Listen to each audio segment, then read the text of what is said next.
Yes. Yes. How well is the book sold? The reason I ask is I try to get people to read it, and they think it's about golf. Nice. Well, so the gentleman's. You may feel free to tell them that it is about golf. I suspect it would sell a lot more. No. Tiger Woods.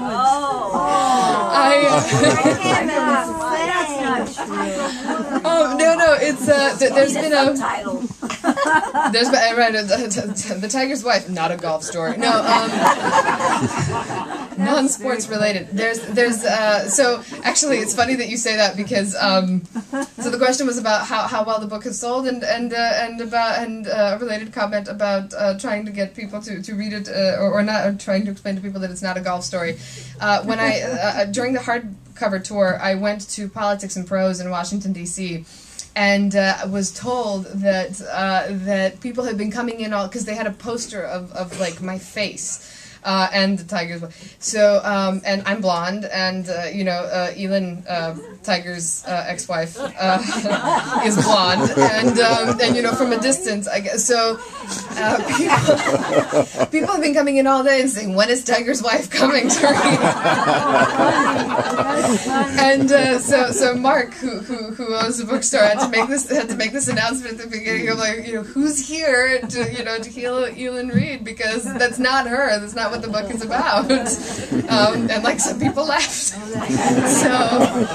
So yes, Tiger Woods and I were like this. No, the book has done really, really well. And thanks to the wonderful support of booksellers and critics and readers. So yeah, it's done quite well. So, thank you. Yes. Was the Jungle Book significant in your childhood? Yes. Yeah, the question was about the Jungle Book. I'm repeating the questions because I realized that I'm the only one with a mic. The Jungle Book was significant in my childhood, and it was the first book that it was one of the first stories that I heard as a child, and then was the first book that I read in Serbo-Croatian, and then, again, the first book that I read properly in English, so it had this sort of language trajectory for me, but initially, its presence in the book was just supposed to be a way for the grandfather as a child to know what a tiger is. I mean, it was sort of a quick solution. I was like, oh, I knew Shere Khan when I was a kid, so as a kid. And a lot of people that I know from back home had read it as children as well. And I was surprised when I included it in an early draft of the book and submitted it to workshop to learn that actually Kipling has a different connotation here. That there's, this sort of colonial element, because somebody told me, this is really loaded, like you're dealing with some colonial themes here, and I was like, I have no idea what you're talking about. Bagheera and Baloo, I don't know, and So it doesn't have, it's not supposed to have any of those connotations, and I stand behind it as a children's book that I and many people of my generation read as kids. So it did have a special significance, and its significance in the book grew as the plot went on, because it went from being this simple way for the grandfather to know to being a talisman between the grandfather and Natalia, and then this way for them to tell each other, for her to enhance the story that she knew about him. So yeah, that was a surprising part of the writing process. Thank you. Yes. Somewhat, if that's good. Somewhat related to that, I was just curious about the figure of the tiger and the significance of that. Having heard you say now that it's started as a more like concrete kind of a thing of being interested in tigers, but is there like the tiger of Shere Khan is very different from the tiger who is the husband of the wife, and then the tiger who's eating off his own paws, and so I mean, I'm just wondering what the tiger represents for you. So I mean, I think that the question was about the significance of the tiger in relation to the Jungle Book, and then how it sort of grew in the tiger is very different than Shere Khan.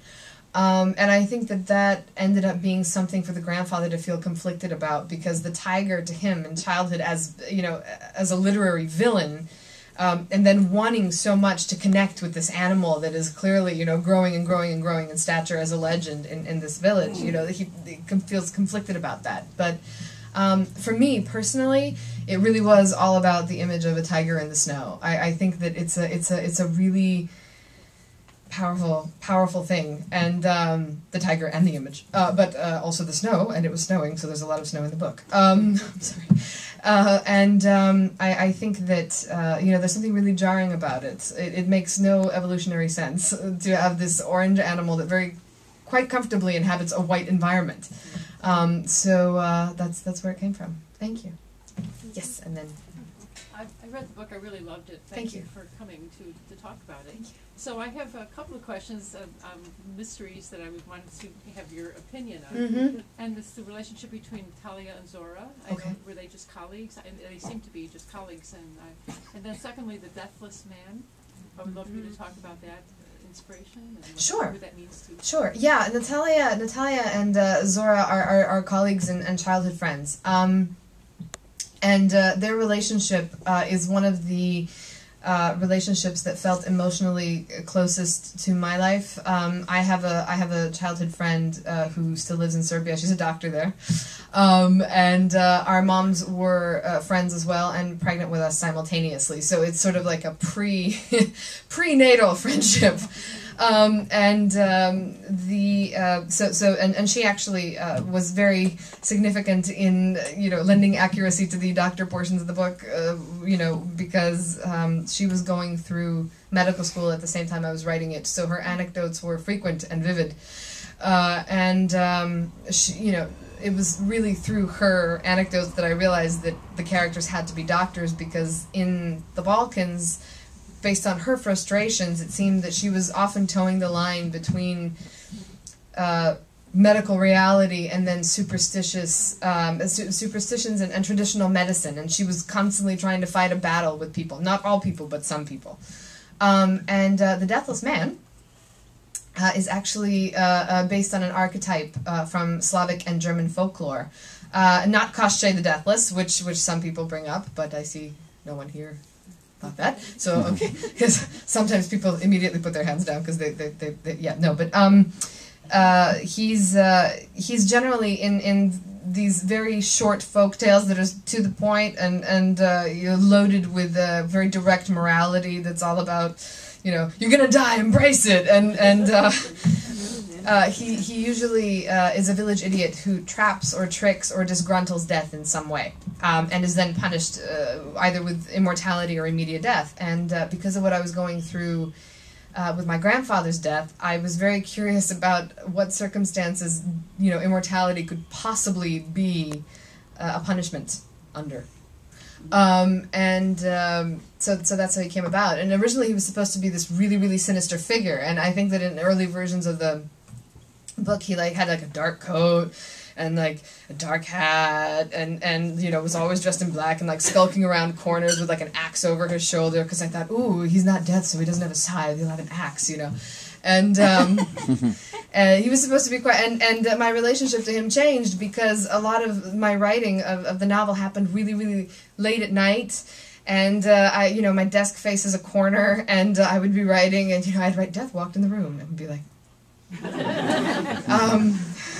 So as time went on, he took on this much more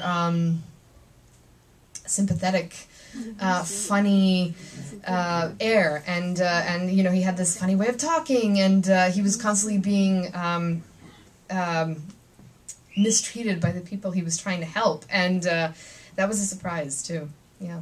He was kind of like a defanged vampire. Yeah, I guess in a way, yeah, it's true, because he's trying to redeem himself, right? And that's what they do here. So, yeah, very true. Yeah.